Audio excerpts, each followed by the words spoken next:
Syllabus ను intermediate syllabus ను పక్కన పెట్టుకొని కామన్ టాపిక్స్ అన్నిటిని ఒకవైపు, కొంచెం ఎక్స్ట్రా ఉన్న టాపిక్స్ ను కొంచెం ఒకవైపు పెట్టుకొని ప్రతి సిలబస్ హెడ్డింగ్ కి ఒక ముఖ్యమైన బేసిక్ ను దగ్గరగా రాసుకొని, ఇంతకుముందు సార్ చెప్పినట్టుగా ఒక మామూలు ఏదైనా మార్కెట్లో చాలా గైడ్ బుక్స్ దొరుకుతాయి.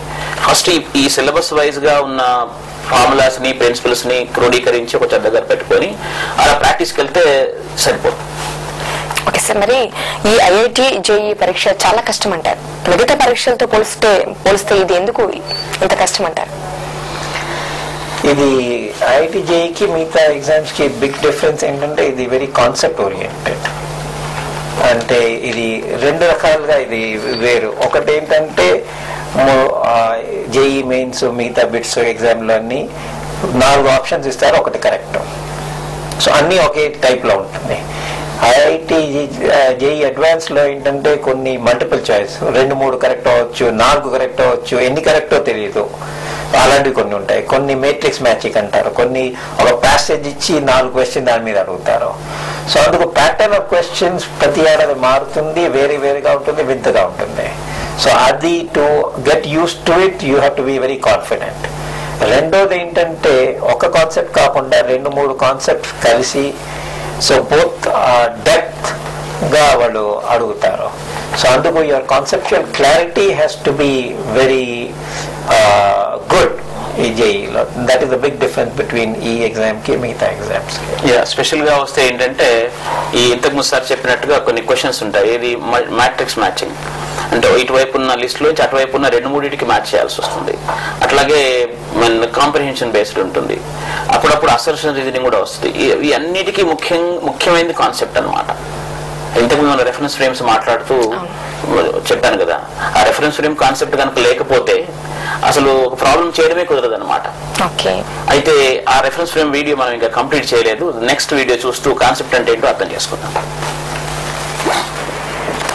This steel ball can be held up by the electromagnet. Now I'm going to open the switch and you watch the motion of the ball. The ball is accelerated straight down by gravity along a line parallel to this vertical reference line. Do the experiment again.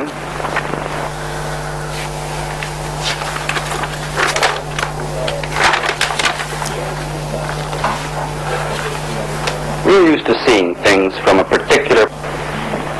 This steel ball can be held up by the electromagnet.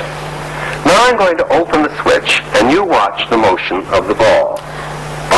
The ball is accelerated straight down by gravity along a line parallel to this vertical reference line. Do the experiment again. And this time I'm going to let you watch the motion through a slow motion camera, which is fixed here. As the cart moves by, the ball will fall and you can watch in the slow motion camera.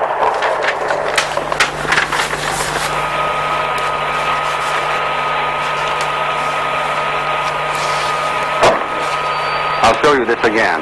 This time there'll be a line on the film so that you can see the path. I think that you can see that the path of the ball is a parabola. But all of this has been in a frame of reference fixed to the earth. How would this motion look in a frame of reference which was moving along with the cart? Frame of reference like that. Well, so that you can see what it looks like, I'm going to fix this slow motion camera so that it moves with the cart. Like this. I'm going to do the experiment again. And incidentally, I'll start it, and then I'm going to stand here so that when the ball falls, you will have something which is fixed as a reference point.